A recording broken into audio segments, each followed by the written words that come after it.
Thursday. This, as the country's president is warning that Russia could trigger an invasion at any minute. As this crisis plays out, the former president of the United States is actually praising Vladimir Putin. Donald Trump suggesting the Kremlin leader is, quote, a genius. Brian Todd is joining us right now. Brian, Trump is picking up clearly where he left off as president, cozying up to Putin. He is doing that again, Wolf, just as he did throughout his presidency. And now, as then, many are worried that Donald Trump is undermining his country's standing with Russia and with its own allies. That's right. Thank you very much. It was extraordinary, even by Donald Trump's standards. The former president fawning over Vladimir Putin's aggression in Ukraine during an interview with the conservative Clay Travis and Buck Sexton radio show. I went in yesterday and there was a television screen, and I said, this is genius. Putin declares a big portion of the Ukraine. Putin declares it as independent. Oh, that's wonderful. Trump said Putin never would have dared to make these moves if Trump had been president, but he still pressed on with the compliments. I said, how smart is that? And he's going to go in and be a peacekeeper. That's the strongest peace force. We could use that on our southern border. That's the strongest peace force I've ever seen. Here's a guy who's very savvy. I know him very well.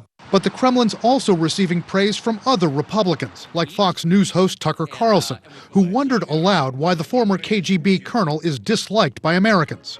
It might be worth asking yourself, since it is getting pretty serious, what is this really about? Why do I hate Putin so much? Has Putin ever called me a racist? Has he threatened to get me fired for disagreeing with him? Has he shipped every middle-class job in my town to Russia? And House Republicans with a venomous tweet yesterday, a picture of President Biden with a caption, quote, "This is what weakness on the world stage looks like." There is now a faction of the MAGA GOP that seems to be praising Vladimir Putin rather than recognizing him as an American adversary. A stunning reversal among leading members of the party of Ronald Reagan, who's credited by many with winning the Cold War. Mr. Gorbachev, tear down this wall. One analyst worries about the Trump GOP faction undermining Biden with America's allies. The prospect of Trump coming back into office certainly, makes all of those allies, question how long they can have confidence in the U.S. going forward. More evidence of the GOP split on Russia. Donald Trump's former Secretary of State, Mike Pompeo, praised Putin in an interview last month, calling him very talented, saying Putin, quote, knows how to use power. We should respect that, end quote. While Republican Senator Ted Cruz, often one of President Biden's harshest critics, has also praised Biden's response in Ukraine. Wolf? All right, Brian, thank you very much. Brian Todd reporting. I want to get some more on all of this with our chief domestic correspondent, Jim Acosta. He covered Trump as our White House correspondent. Jim, how outrageous is it for a former president of the United States to call an authoritarian like Putin a genius for invading another country? Wolf, how do you say there is no bottom in Russian? That is where we are right now with Donald Trump. And none of this should be surprising. If you look at how Trump has treated Putin, fawned over Putin, kowtowed to Putin over the last 5 years, this is perfectly in character. You'll recall back in 2016 when he invited the Russians to find Hillary Clinton's emails. His own family met with the Russians at Trump Tower. Of course, there was the Helsinki moment where Trump said he trusted Putin more than the U.S. intelligence community.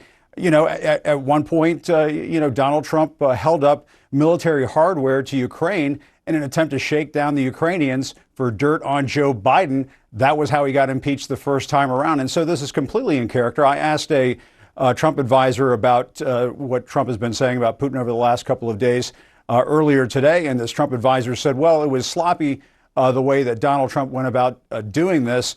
He meant to say that Biden got outplayed by Vladimir Putin. But this advisor went on to say, there's no doubt about it. This is humiliating. It's humiliating to see an ex-president praising Vladimir Putin in this fashion. Yeah, a sensitive moment like this especially. And It's not just Trump, as you know. Other Republican politicians and conservatives on right-wing media, they're fawning over Putin as well. Does that make any sense to you at all? Wolf, it's baffling. Imagine if Ronald Reagan had to deal with this when he was staring down the Soviet Union back in the 1980s during the Cold War. You and I both know there was nothing like a Fox News back then with Tucker Carlson, as Brian Todd was just showing in his piece. essentially echoing Kremlin talking points, saying, well, why do I hate Vladimir Putin? Telling his audience of millions of people, that they shouldn't hate Vladimir Putin either. Tucker Carlson has been doing this for months now, essentially spewing what they say over at the Kremlin, what Vladimir Putin would like Americans to say, to the point that, Wolf, they play Tucker Carlson's bits on Russian state television. That's how bad it's gotten. But as Brian Todd was just mentioning a few moments ago, the former Secretary of State, Mike Pompeo, it's not just people on Fox, people like Mike Pompeo is praising Vladimir Putin. And of course, he's doing that to some extent because he wants to position himself to run in 2024.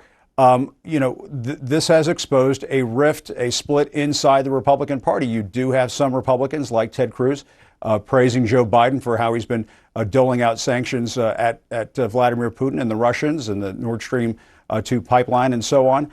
But then you have people like Josh Hawley inside the Republican Party who are essentially spouting Russian talking points, asking, why should Americans go and fight the Russians over in Ukraine when that's never going to happen? And so this is just not the party of Ronald Reagan anymore, Wolf. It's the party of Donald Trump, and it's the party of appeasement. Jim Acosta helping us appreciate what's going on. Thank you very, very much. There's more breaking news we're following.